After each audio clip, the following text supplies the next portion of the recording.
আজকে আমরা যে বিষয়ে ওয়াজ শুনবো সেটি হচ্ছে আলী এবং ফাতেমার সংসার জীবনটা কেমন ছিল।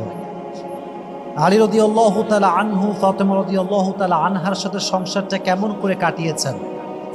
এই কাপল থেকে আমরা কি শিখতে পারি? আমরা কেউ হাজবেন্ড আছি, কেউ ম্যারিড, কেউ আনম্যারিড। যারা আনম্যারিড তাদের আমাদের কাজে আসবে শুনলে, যারা ম্যারিড তাদেরও কাজে আসবে। সো মনোযোগ দিয়ে শুনতে হবে আজকের হাদিসগুলো, কথাগুলো।